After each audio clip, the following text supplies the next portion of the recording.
It's a radically different world from the world we started in. I think it's going to get tougher. That was Charlie Munger speaking at the Berkshire Hathaway shareholder meeting earlier this year. I was there, sitting alongside tens of thousands of people listening to Charlie warn us that we're heading into the toughest period of investing that he's ever seen in his lifetime. Now, normally, Charlie isn't the one to say things twice, unless it's something he really wants people to understand. That's why I was quite surprised when this topic came up multiple times again in a recent interview he did for the Acquired podcast. Well, of course you do. It's very difficult to invest money well, and I think it's almost impossible to do time after time after time. We're in the opposite of the cigar butt era these days. Are there opportunities out there? Somebody will find a few things, but it gets harder and harder. So why, in Charlie's eyes, is it such a rough time to invest in the stock market, and what can we do about it? Well, on that first question, Charlie breaks the problem down into three main points, the first of which he explained back in May at the Berkshire Hathaway shareholder meeting. I think value investors are going to have a harder time now that there's so many of them competing for a diminished bunch of opportunities. So my advice to value investors is to get used to making less. There is so much money now in the hands of so many smart people, all trying to outsmart one another and outpromote one another at getting more money out of other people. It's a radically different world from the world we started in. I suppose it will have its opportunities, but it's also going to have some unpleasant episodes. The first problem, as Charlie notes, is the oversaturation we see in financial analysis. Back when Charlie and Warren first started investing, financial data and, more broadly, the stock market was far less accessible.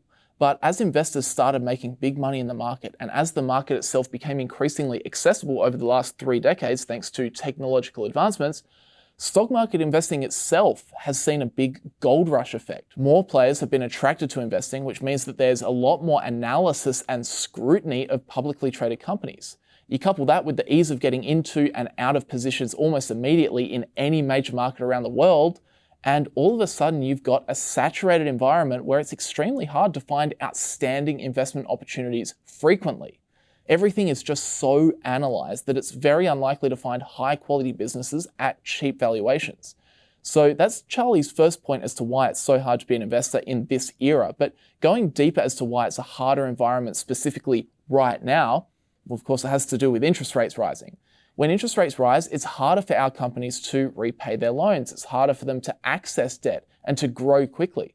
And these factors generally weigh on profitability and thus stock prices. It's certainly a far cry from the Wild West conditions we've seen play out across the last decade, where basically anything and everything was rising. So there's certainly that factor at play, and there's also the risk-free rate to consider. Remember, as interest rates rise, new government bonds offer juicier returns. We just made a video on how US Treasury yields are rising. So during a high interest rate environment, a lot of institutional money will naturally filter out of stocks and back into the safety of bonds, which again makes it harder for shares to rise. It's like the stock market has gone from paddling with the current to now paddling against the current. So they are the three big factors at play that together make opportunities increasingly scarce. The saturation in the field of investment analysis, the impact of rising rates on businesses generally, and also the filtering of institutional money out of stocks and into bonds. At age 99, what is something that you believe today that 70-year-old Charlie would have disagreed with? I think I knew when I was 70 that it was plenty hard, but it is just so hard. I know how hard it is now. It's not a bit easy. It's very hard. There's a lot of low-hanging fruit in the early days of our operation. You don't have any low-hanging fruit that is easy to recognize. You mean in investment opportunities? Yeah, that's right. So facing probably the most challenging investing time period in humanity's short history, what on earth do we do? Well, one thing we can all do is make sure we're learning as much as possible to keep on top of the world of the stock market and economics. And for that, I'm super excited to partner with Skillshare for this video.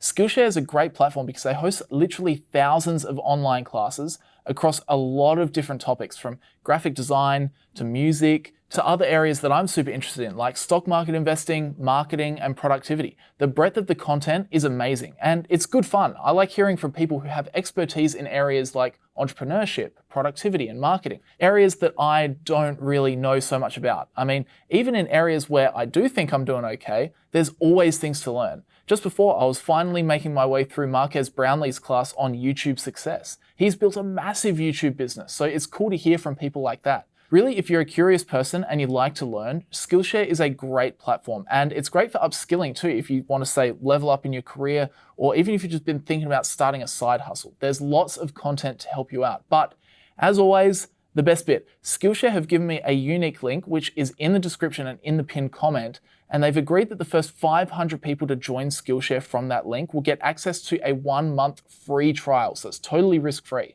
So if you wanted to check out Skillshare for a month and see what online classes they have to offer, check out the link below, and thanks to Skillshare for sponsoring this video. But back to Charlie. So we've spoken about why right now is such a hard time to invest, but what on earth do we do about it? Is it better to wait things out? Do we need to look at different asset classes? How do we combat this difficult time? Well, luckily for us, this was a very strong focus point during Charlie's recent interview on the Acquired podcast. And I would definitely encourage you guys to go and check out the full interview if you haven't done so already. But I'll let Charlie explain. I don't think you're saying there are no opportunities whatsoever. I think you're just saying low expectations and fewer bonanzas. Now, the beauty of it is you only have to get rich once. You do not have to climb this mountain 4 times. You just have to do it once. Well, that's sort of your philosophy on both sides, is you got to be patient for the great opportunities, but you got to recognize them when they come and pounce.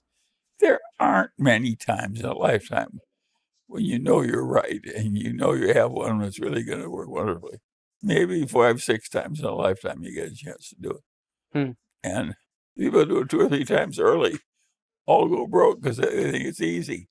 In fact, it's very hard and rare. That's the secret sauce, staying patient and waiting for the golden opportunity. As Charlie says, you only have to get rich once. With Buffett and Munger style value investing, there is a big focus on waiting for the golden opportunities that come around once every, 5 to 10 years, instead of just settling for more frequent, mediocre investments.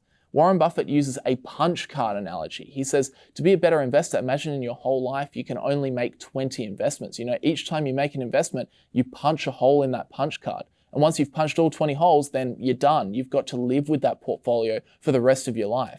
This is a really good way to think about investing because it means you really want to wait for those big opportunities. And the reality is the good opportunities are very infrequent. If we look at just my entire life, starting back in 1995, there have only been 3 big stock market opportunities in my lifetime. The dot-com crash, the 2008 global financial crisis, and the 2020 COVID crash. That's 3 times in 28 years. And really, I've only been an adult for one of those time periods. So I think that punch card analogy really puts things in perspective because, as Monish Prabrai has been talking about recently, what you'll find over time is the vast majority of your returns will come from just like 3 or 4 big winners.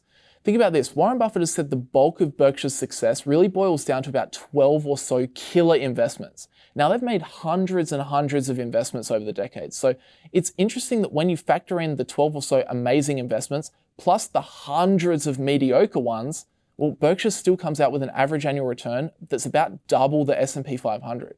So what does this tell us? Well, it really tells us that we need to focus heavily on finding those big winners, those long-term compounders. And we need to seize those opportunities when they present. It's fascinating to me, this concept. I think Warren in the last Berkshire letter pointed out it's been a handful of really good decisions. Or you look at venture capital that's classically power law distributed. Any of these asset classes comes down to a few really good decisions with high conviction over an entire career. Yeah, that's exactly the way it works. Low-hanging fruit for the idiot is not gone, but it's very small. As you reflect back on, one of these few great companies in a lifetime that you should bet big on, what advice would you have for David and I as young partners looking for a few of these in our lifetime, things to look out for? Well, when you find one, you may find it 5 years after you bought it, These things may work into it, or your own understanding may get better. But when you know you have an edge, you should bet heavily. You know you're right. And most people, they don't teach that in business school. It's insane. Of course, you got to bet heavily on your best bets.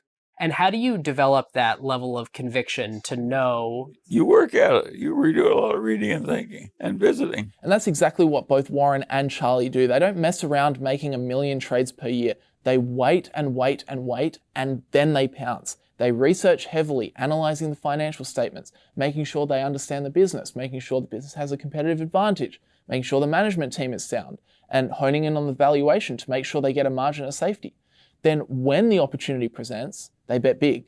An obvious example of this patience, this hunt for the big deal at the killer time, is perfectly represented by their investment in Apple. Not being a tech person, how did you think about the Apple investment, and what gave you the conviction to be so big?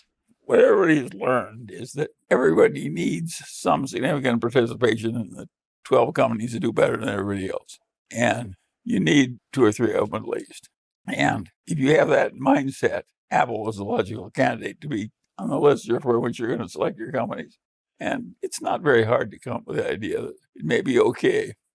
Making the list doesn't sound too hard. In fact, there are these acronyms, FANG or MAMA, Microsoft, Apple, Google, Facebook.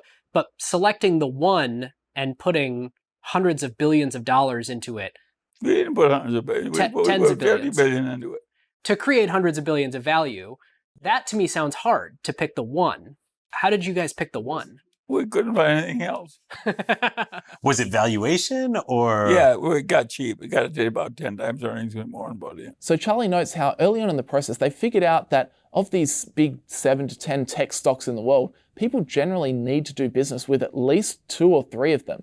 They all have massive moats and vital products to our modern way of life. But if you look at the historical PE values of these big businesses around 2015, 2016, when Berkshire bought Apple, you notice something curious. Amazon's PE was wildly high. Meta's PE was over 50. Google and Microsoft's PE values were in the 20s or 30s. But then you get to Apple. Now, it sat very firmly in the conversation alongside these other companies, but the PE was significantly lower, around 10 to 13 times earnings. That's a rare yet huge opportunity, and the result is that Buffett sank 30-odd billion into it, and these days that position is worth around $180 billion. Another example is Berkshire's recent investment in the Japanese trading houses. There's been a lot of discussion about Berkshire's investments in the Japanese trading houses. Well, that is a no-brainer. Something like that, if you're as smart as Warren Buffett, maybe 2-3 times a century, you get an idea like that. The interest rates in Japan were 0.5% per year for 10 years. And these trading companies were really entrenched old companies. And they had all these cheap copper mines and rubber plantations. And so you could borrow for 10 years ahead all the money, and you could buy the stocks, and the stocks paid 5% dividends. So there's a huge flow of cash with no investment, no thought, no anything. How often do you do that? You'll be lucky if you get 1 or 2 a century. We could do that, nobody else could. It looked attractive at 0.5%, but you couldn't get it. But Berkshire, with its credit, could. And the only way you could get it was be very patient and just pick away at little pieces at a time. It took forever to get $10 billion invested. But it was like having God just opening a chest and just pouring money into it. It was awfully easy money. There's another big opportunity that might have taken a while to research and properly figure out, but when the opportunity presented itself, they took full advantage and invested heavily.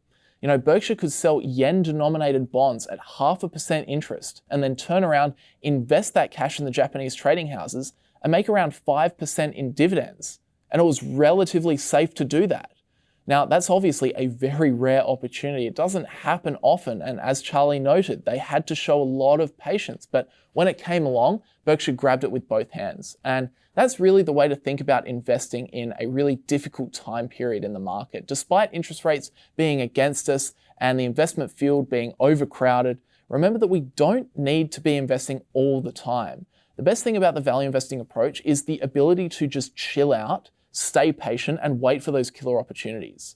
And one thing that Warren Buffett notes is that even though it's a much harder environment to make money in right now, there will always be opportunities eventually, purely just from human nature. I would argue that there's going to be plenty of opportunities. New things coming along don't take away the opportunities. What gives you opportunities is other people doing dumb things. Seth Klarman has also made this point recently. Despite the field being overcrowded, just the fact that humans follow the herd, they get greedy together, they get fearful together. Even that can give some very enticing opportunities in even the biggest and most analyzed companies out there. We just have to do the research and be patient for those times, eyeing off the 3 or 4 big investments that you'll make over your lifetime that will build the vast majority of your wealth. But with that said, that's Charlie's updated thoughts on investing in this economic environment. Definitely check out the full Acquired podcast if you have the time. Those lads did an absolutely amazing job interviewing Charlie and actually getting new information out of him that we just don't always hear on repeat from things like CNBC. I'll leave it linked down in the description if you're interested in checking it out. But apart from that, guys, please leave a like on this video if you did enjoy it, and I'll see you guys in the next one.